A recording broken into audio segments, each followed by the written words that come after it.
Tu dois faire en sorte de recentrer ta vie. Beaucoup de personnes sont comme aveuglées par leur confort, par leur richesse et même par leurs activités. Ils mettent la religion en second plan. Lorsqu'on les appelle pour la mosquée, ils cherchent des excuses. Lorsqu'on les appelle pour un cours de religion, ils n'ont pas le temps. Lorsqu'on les appelle pour la prière, ils sont comme sourds. Donc pose-toi des questions, interroge-toi. Et ne sois pas comme un athée qui mange, dort et se reproduit, à l'image des animaux. Tu dois mettre ta religion en premier plan. Donc lorsque tu cherches un travail, tu dois regarder s'il est licite ou illicite. S'il est illicite, tu t'engages pas.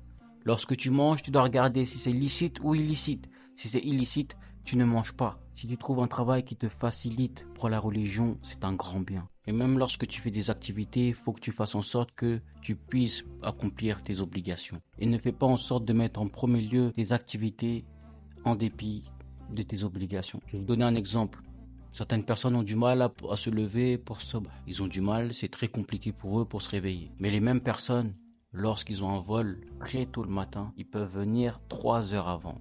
Et ils vont jamais rater leur vol. C'est une question de priorité. Au début, ça va peut-être être compliqué. Ta nefs va peut-être te tirer vers le bas. Il faut que tu fasses en sorte de la guider. Telle une monture. Lorsque tu montes à cheval, tu vas pas laisser le cheval te dire où aller. C'est à toi de guider le cheval. Que Dieu nous facilite, que Dieu nous accorde de mettre la religion en premier plan.